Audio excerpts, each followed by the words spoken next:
In the last lecture, we looked at Thomas Nagel's argument that supports the conclusion that death is intrinsically a bad thing. In this lecture, I want to turn to Bernard Williams's paper, the Macropolis Case, which was published in his collection of essays, Problems of the Self. Now, on one hand, Williams is in the same ballpark as Nagel. He wants to argue also that death is intrinsically bad, and he's going to offer a slightly different argument from the one that Nagel offers. But his primary concern isn't with the badness of death, but with a different question. Is it desirable to live forever? And somewhat unsettlingly, considering that he does consider death to be a bad thing, he reaches the conclusion that living forever is also undesirable.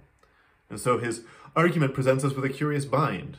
You're damned if you do, damned if you don't. Living forever is a bad thing, so is dying. Now, before I go any further, I should emphasize that Williams isn't particularly concerned with the scientific possibility of indefinitely extending the human lifespan. In our next lecture, we will look at an argument from Nick Bostrom, where he is very interested in the scientific possibility of extending the human lifespan. But for Williams, as for, I think, Nagel, the interest in the goodness or badness of death, the goodness or badness of an indefinitely long life, is really a way of focusing on the question of what is the value of life. And to get some focus on that question, Williams draws on an opera by the Czech composer Leos Janáček called the Macropolis Case, which in turn was adapted from a play by the Czech playwright Karel Čapek. And central to that story is a character, Elena Macropolis, who gets access to a magic potion that allows her to arrest the process of aging, and she can live forever. And the story tells of her living several hundred years and then getting increasingly disappointed by how bored she is and choosing no longer to take the potion and to die a natural death. And Williams uses that as a spur to ask the question, supposing you could arrest your aging at any point, reverse it so that you're whatever age you choose to be, and continue living at that age forever, or perhaps jump around to different ages depending on how it pleases you? Is that an opportunity you would take?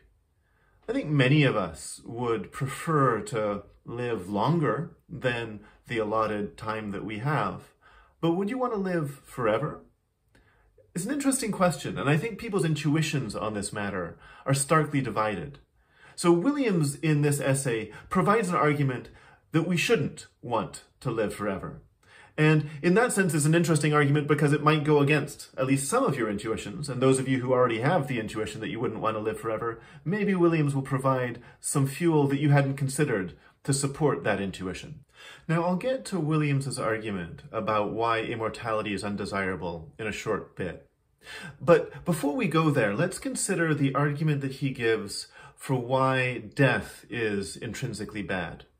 Now, we saw an argument from Thomas Nagel that relied on the idea that having a life is intrinsically good. The argument went, in brief, something like this. Having a life is intrinsically good.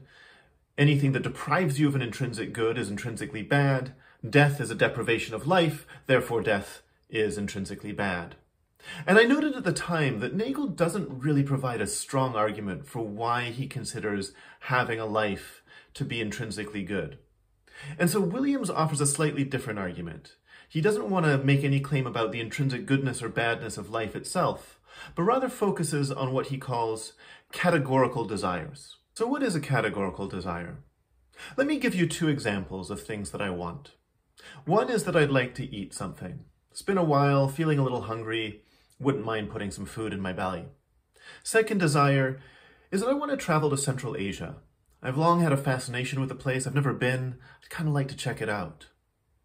Now, that first desire, the desire to eat, is what Williams would call a non-categorical desire. The idea is that it's something I want because I happen to be alive, but is not in itself a reason to want to go on living. You know, I am alive, body needs fuel, therefore I want to eat. So as long as I'm alive, I will periodically want to eat. But the desire to go to Central Asia is more than just something I want because I happen to be alive, so I might as well do something to fill the time. It's something that I positively want to stay alive for. I would consider it a misfortune if I was deprived of the opportunity to visit Central Asia. So this is a categorical desire for Williams, because it's not just something I want because I happen to be alive, but rather it's something I want, the wanting of which constitutes a reason to want to stay alive. I want to stay alive because I have categorical desires that lie ahead in the future, and I want to realize them. And so Williams says that the reason why dying, or death rather, would be an intrinsically bad thing for me is not simply that life as a whole, as Nagel argues, is intrinsically good, but rather because there are particular unrealized categorical desires, and my death would deprive me of realizing those desires. And being deprived of the realization of a categorical desire is a misfortune, according to Williams. So insofar as having a categorical desire, it gives me a reason to want to go on living, that also means that having a categorical desire gives me a reason not to want to die. And as long as I have categorical desires, then my death would be bad for me. One way you could think about categorical desires is kind of an analogy with an airplane propeller, or a helicopter propeller if you prefer. What a propeller does is it creates a vacuum in the air in front of the airplane. And because of that vacuum, the airplane is then pulled into the empty space that's created by the propeller. It's as if by constantly whirring, the propeller creates the space into which the airplane is then pulled. And you could see categorical desires as something similar. That there's something in my life that I lack. I haven't yet been to Central Asia, or whatever it is. And it's that lack that gives me the reason to keep on going. I want to fill those lacks. So it's as if there's a vacuum in my life, an emptiness in my life constituted by categorical desires. And that's what pulls me forward, and that's what gives me the reason to go on living. So it's worth noting here that the argument that Williams gives for the intrinsic badness of death, and concurrently for the desirability of going on living, is different from Nagel's, and is also weaker. I raised earlier this concern that Nagel doesn't really give us a strong argument for his claim that having a life is intrinsically good. Williams doesn't rely on any argument to that effect. He doesn't need to say that having a life is intrinsically good. All he needs to say is that, for the most part, we have categorical desires, and having those categorical desires left unrealized is a misfortune. So he doesn't need to make any grand claims about the goodness or badness of life. He just needs to make a claim about the fact that we have categorical desires. And this is the point at which Williams's argument hits an interesting snag. Like Nagel, he thinks that it would be bad to die. So you might think that consequently, if it's bad to die, then not dying would be good. But Williams now argues that it would also be bad not to die. So dying is bad, not dying is bad. And there's a curious snag here in the sense that you might think that if being alive is a good thing, in some sense, then the more of it, the better. But the puzzle that Williams hits up against is that that doesn't seem to be so. He does think that at any point dying would be a bad thing, but too much life is also a problem. Now, he gives initial plausibility to this argument by drawing on this Janacek opera, the Macropolis Case, where, you have a story of this woman who lives several hundred years and then decides that life is no longer worth living. But that's just a story, and it's just one case. Does it apply universally? Could it be that there's just some weakness in the character of Elena Macropolis that means that she can't bear to go on living, but those of us with more robust spirits might be able to enjoy a continued life? Well, unfortunately, Williams thinks the answer is no. He doesn't think that this is a feature of Macropolis, but he thinks this is a feature of human existence in general. And in particular, he thinks it's tied to the nature of categorical desire itself. So he wants to argue that there's something about the nature of categorical desires that on one hand mean that it would be bad to die, but on the other hand is precisely the same features of categorical desires that mean that ultimately life can run out of the sorts of enticements that make it worth living. So let me try to spell out the argument that Williams makes here.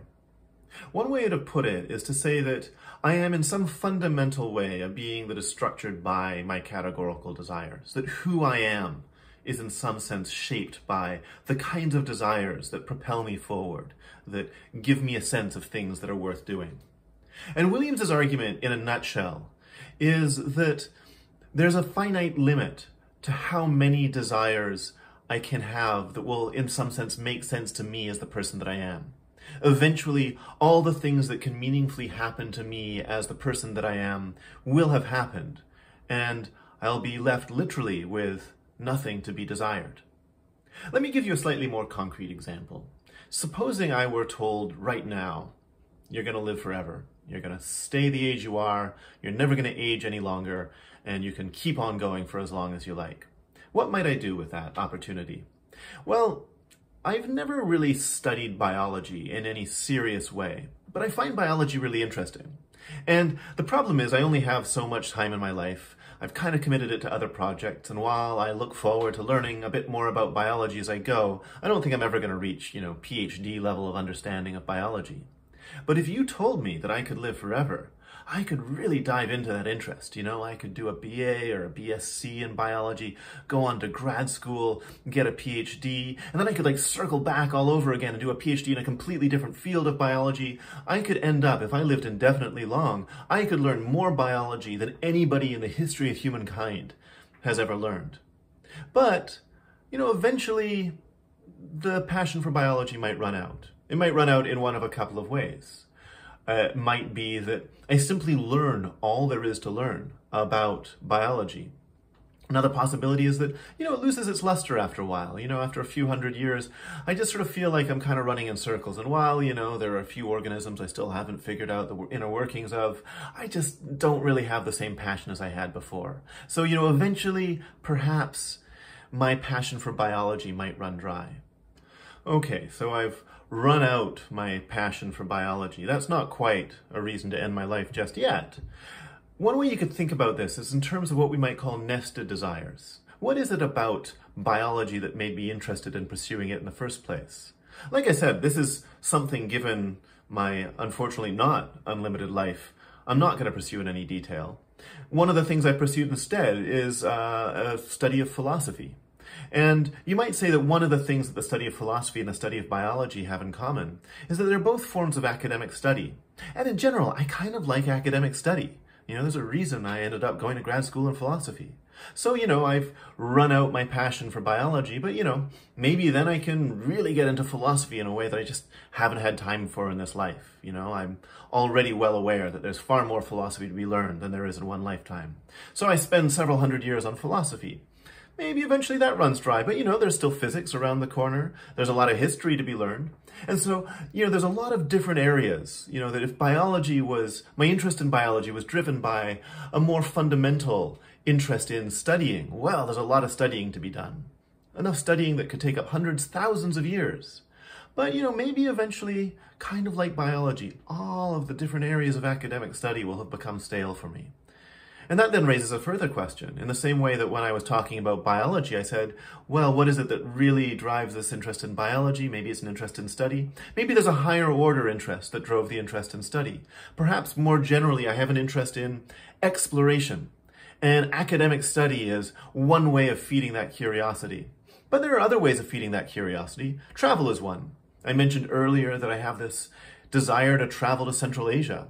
Well, maybe I could travel to Central Asia, and if my life were indefinitely long, I don't have to limit it to a couple of months. I could spend years really getting to know the ins and outs of Uzbekistan. I could learn the Tajik language fluently and all the rest. Eventually, I might get tired of Central Asia, but hey, no problem, there's South America. I could go check out South America for another several centuries. And then maybe I could move on to Sub-Saharan Africa or Southeast Asia or wherever else. But kind of like the academic study, eventually maybe the travel will run dry. So travel, academic study, those are two forms of exploration.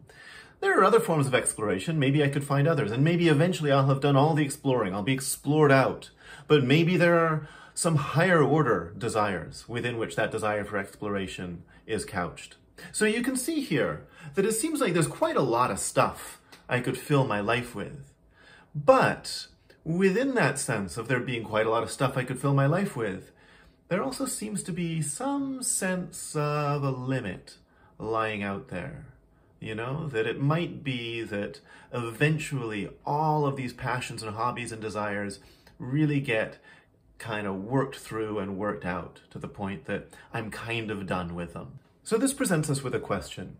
It seems like there's space for far more categorical desires than one lifetime is going to make room for. I could definitely take advantage of many more years of life that I'm going to get to find all sorts of enriching and fulfilling projects. It seems like there's, you might say, an indefinite number of possible categorical desires that I might have. But that leaves the question, is there an indefinite number or an infinite number? And Williams argues that that number is decidedly finite. And that then presents a problem. If there's an indefinite but not infinite number of possible categorical desires, it means that at some point I'm going to run out of meaningful categorical desires. And at that point, I won't any longer have a reason to want to go on living.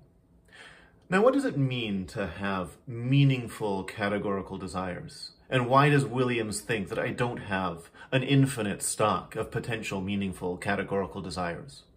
Well, let's start by reading what he says about Elena Macropolis in the opera that gives the title to his paper. He writes, "Her trouble was, it seems, boredom. A boredom connected with the fact that everything that could happen and make sense to one particular human being of 42 had already happened to her. Or rather, all the sorts of things that could make sense to one woman of a certain character. For E.M., Elena Macropolis, has a certain character and indeed seems always to have been much the same sort of person." So for Williams, there's something about having a personality or a character, and in particular a character that's shaped by categorical desires, that places certain limits on what I can hope for and what I can desire, and for that reason, the extent to which I can hope for an indefinitely extended life. In particular, Williams lays out two criteria that have to be met for me to coherently wish for a continued life. The first is that it has to be my life that gets continued indefinitely. So for example, if I were to die and be reincarnated as a rattlesnake, in some important sense, it wouldn't be my life that was getting continued there. The second criterion he gives is that this continued life that I can hope for has to be one that can make sense to me as I am right now, given the categorical desires that I have right now. That, if I were to live an indefinite length of time, presumably I would change a lot. I might change beyond all recognition. But if I've changed to the point that I no longer make sense to the person that I am right now, if the desires I might have a million years from now simply don't make sense to me, it also then doesn't make sense for me right now to hope for that continued life. Or at least so argues Williams. Now, one of the curious features of Williams's argument is that it applies not just to this life, but also to the idea of the afterlife as it's commonly conceived. I mentioned a moment ago the idea of reincarnation and suggested that that didn't meet Williams's criteria for the hope for a continued life. But in an important sense, neither does the, you might say, traditional Christian conception of an afterlife, the one where, if I behave myself well, I can expect to live forever with my Heavenly Father, or however you want to conceive of that in a Christian context, or no. The issue is that Williams has argued that in some sense, it is not desirable, and not even conceivably desirable, for me to want to live forever. That if I were to be reborn in heaven, either eventually I would just get unspeakably bored, or perhaps I wouldn't be. And certainly there are many Christian apologists who make all sorts of very plausible arguments for the idea that, some kind of heaven would be fundamentally different from this life. It wouldn't be subject to boredom in the way that this life is. But that then runs up against Williams' second criterion, that in some sense, this continued life, this continued heavenly life, isn't one that makes sense to me as I am now with the categorical desires that I have now. In some sense, I would have to be hoping for an existence that isn't my own. And perhaps it makes sense to wish for an existence that isn't my own. But as far as Williams is concerned, that's a different kind of wish than the wish for an indefinitely continued existence. That in some sense it wouldn't be me that gets to go on existing. So let me take stock of where we've gotten to so far. The main question we've been looking at is the question of whether death is intrinsically bad. And we've seen arguments from Epicurus and from Lucretius to the effect that death is not intrinsically bad. And we've seen arguments from Nagel and from Williams to the effect that death is intrinsically bad. But with Williams, we've been given a further twist, which is that he's said that immortality is also intrinsically bad. Now, Nagel, Epicurus, and Lucretius all just seem to accept the finitude of human existence as a given. They don't really explore the possibility of an indefinitely extended life. One philosopher who does, however, is Nick Bostrom. And unlike Williams, he seems very much in favor of extending the human lifespan indefinitely. And so in my last lecture, I'm going to turn to Bostrom's argument and think through it a bit with you.